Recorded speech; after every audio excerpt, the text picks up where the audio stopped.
ഒരുപാട് കമൻറ്റുകൾ, നല്ലതും ചീത്തയായിട്ടുള്ള ഒരുപാട് കമൻറ്റുകൾ നമുക്ക് വന്നായിരുന്നു. എന്തിനാണ് നിങ്ങൾ ഇങ്ങനെ ഗ്രീൻ ഇട്ട് പാർബിൾ പെയർ ചെയ്യണം? അത് ഇതിനെക്കുറിച്ച് അറിവില്ലാത്ത ആൾക്കാർ. അപ്പോൾ അവരോട് പറയാനുള്ളത് വെച്ചിട്ടുണ്ടെങ്കിൽ, wild show line wild green fisher സാധാരണ ഗ്രീൻ ഫിഷർ അല്ല.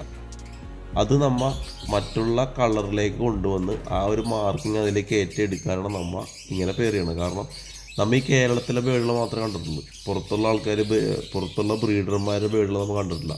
അത് കണ്ടു കഴിയുമ്പോൾ നമുക്ക് അതിൻ്റെ വ്യത്യാസങ്ങൾ മനസ്സിലാവും. ഇതെല്ലാം കണ്ട് മനസ്സിലാക്കി ആയിട്ടുള്ള കുറച്ച് ആൾക്കാരുണ്ട്. ഇതിനെക്കുറിച്ച് അറിവുള്ള ആൾക്കാർക്ക് മനസ്സിലാവും എന്താണ് അങ്ങനെ പറയുന്നത്. അപ്പോൾ നമ്മുടെ ആ ഇപ്പം നേരത്തെ കണ്ട ആ ഗ്രീൻ ഫിഷർ, അത് വയലറ്റ് ഗ്രീനാണ്, സ്പ്ലിറ്റ് B1 B2 ആണ്. അതിൻ്റെ ഒരു 35 ഡേയ്സ് പ്രായമുള്ള ചിക്കിൻ്റെ ബോഡി വെയ്റ്റാണ് ഇനിയിപ്പോൾ കാണുന്നത്. ആ രീതിയിലാണ് നമ്മുടെ ഫുഡുകൾ ഒക്കെ നമ്മൾ ഫോളോ ചെയ്യണത്. അത് പെല്ലറ്റുകളും അതിൻ്റെ വീഡിയോസൊക്കെ നമ്മൾ ഒരുപാട് ചെയ്തിട്ടുണ്ട്. അതിനെക്കുറിച്ച് കൂടുതൽ പറയാനുള്ള. അപ്പോൾ ആ രീതിയിൽ